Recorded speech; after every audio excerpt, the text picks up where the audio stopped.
Hello, welcome. Thank you for joining us on this edition of News 2. I'm Sandra Gumansing.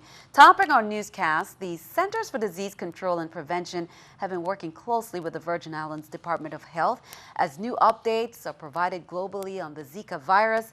The department has taken every effort to provide information to residents. A representative of the CDC is in the territory working closely to help the Virgin Islands combat the Zika virus. Here's more. Effects of the Zika virus is still being researched by scientists around the world. We do know that the Zika virus is transmitted through the bite of an Aedes mosquito, and only 1 out of 5 persons bitten will become ill. Aedes mosquito, there's actually 2 types, Aedes aegypti and Aedes albopictus. In the U.S. Virgin Islands, we only have the Aedes aegypti mosquito. The Aedes mosquitoes breed in and around houses. New updates on the Zika virus has been circulating both nationally and internationally. The United States has reported 1 case of the Zika virus being transmitted sexually, and countries abroad are asking their female citizens to abstain from becoming pregnant until more definitive research has been done on the virus. Quisiéramos sugerir a todas las mujeres en edad fértil que tomaran la precaución de planificar sus embarazos. Locally, a representative from the Centers for Disease Control and Prevention has become available on the island and is in the territory ready to assist. We're very lucky to have epidemiology field officer assigned to us from the CDC on loan. From the CDC, he arrived last night and hit the ground running this morning to help us respond to this outbreak. The Virgin Islands Department of Health has released information on a developing action plan for the territory. The awareness campaign will be shared door to door and at the upcoming Agriculture, Food, and Arts and Craft Fair.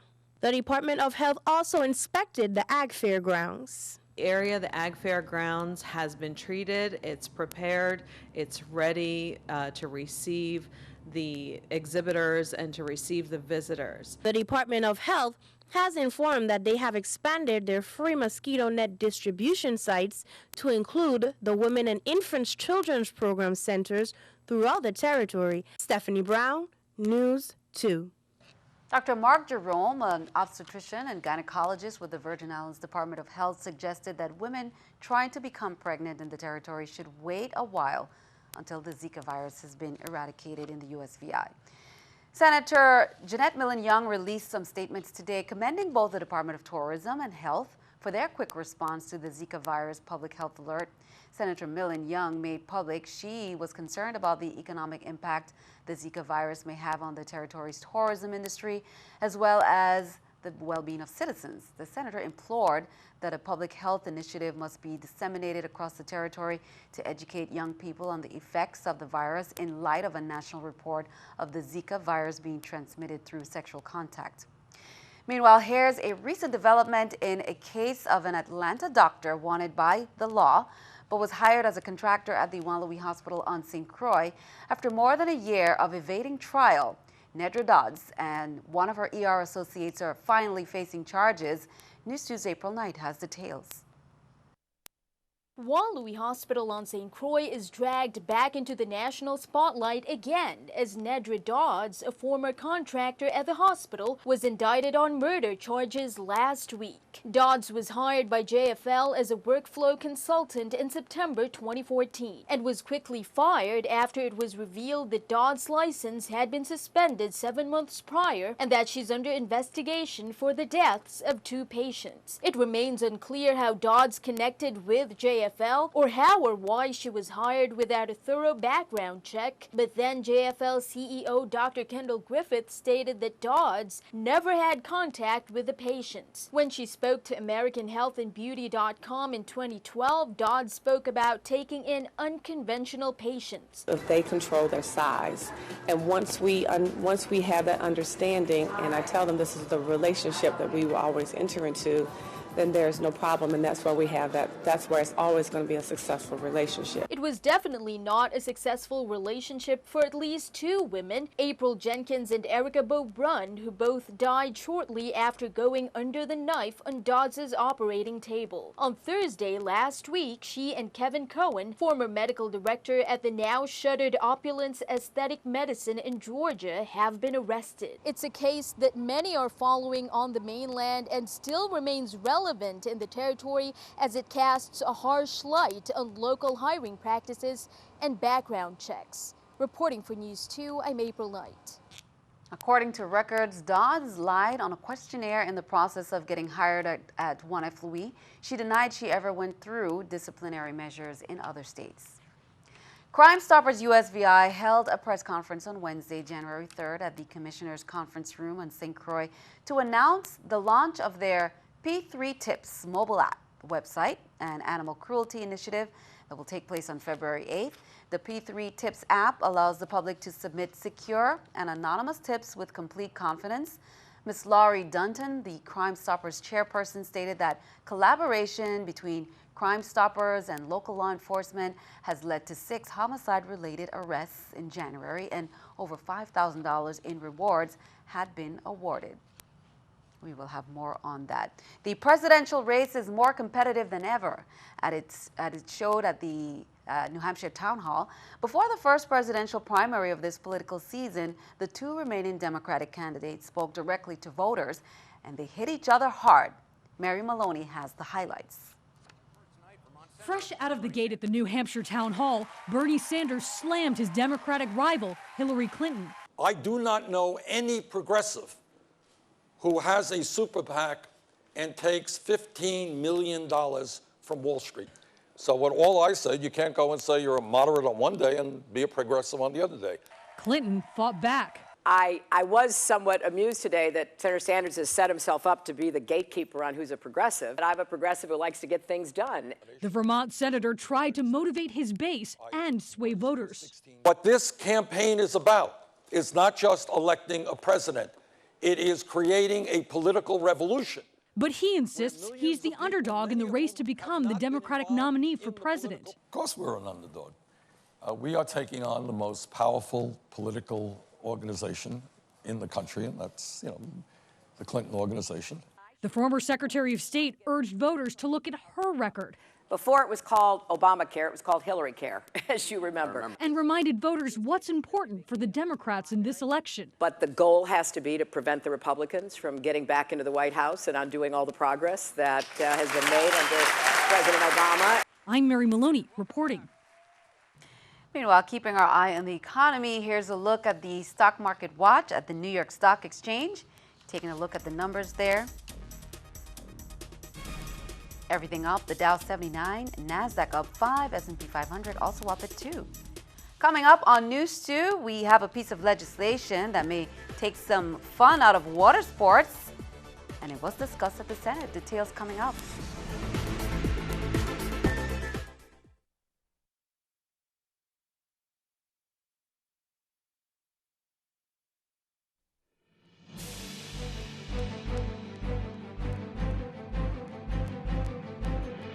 Welcome back. A piece of legislation may take some of the fun out of jet skiing, windboarding, or kiteboarding in the Virgin Islands.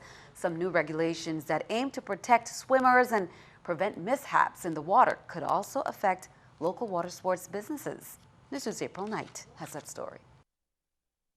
A bill being considered at the Senate would place new regulations on popular Virgin Islands water sports. Bill number 31-0273 would prohibit the use of jet skis, sailboards, windsurf boards, and kiteboards within 500 feet of any shoreline where people normally swim. It also applies the same rule to places where vessels are anchored or moored. The reason, ostensibly, is to prevent accidents. Some lawmakers caution their colleagues to consider the impact on local businesses catering to tourists who normally patronize such water sporting activities. But our visitors are mostly affected by this because they're the ones who are doing the jet skiing, the kiteboarding, and all of that.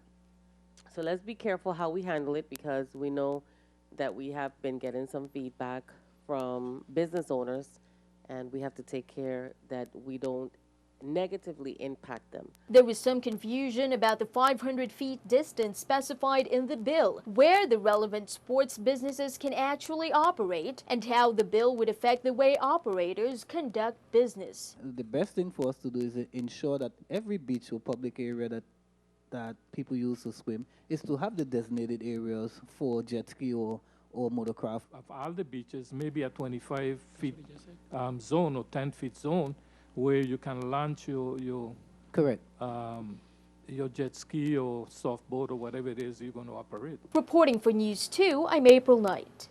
Now on Thursday, the bill, which is sponsored by Senators Justin Harrigan and Neville James, was held in committee by the Senate Committee on Energy and Environmental Protection.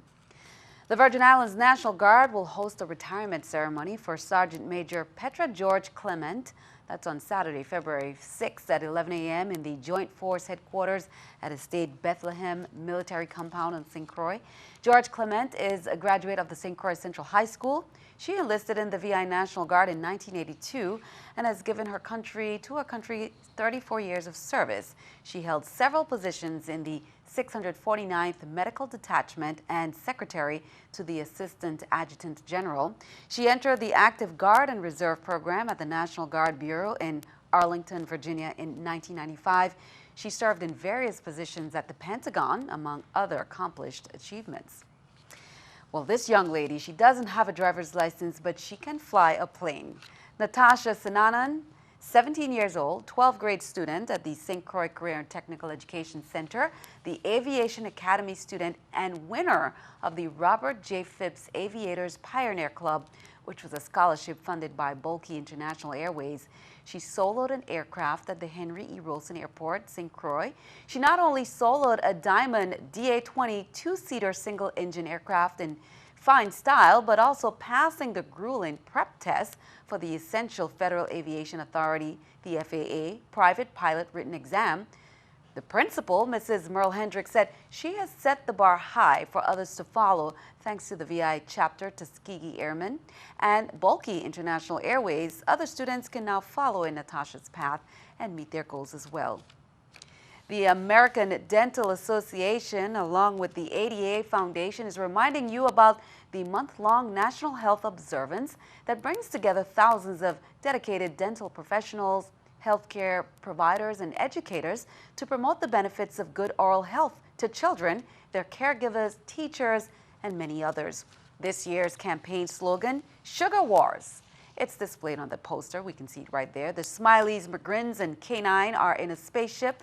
The USS Sweetwater is equipped with toothbrush swatters, fighting against the sweet tooth invaders for good oral health. Local dentists say tooth decay is a very common problem, even here in the Virgin Islands. We do see a lot of kids with a lot of decay. Again, that has to do with, the culture, I assume, the foods that we eat, oral health, taking care of your mouth, see the dentist. We're trying to get away from only going to the dentist when something hurts or when something looks black. If we can get it's prevention. Prevention is the best cure. If we can get you in early, we can catch that cavity in an early stage. Usually when you have pain, it's going to be a little bit more work.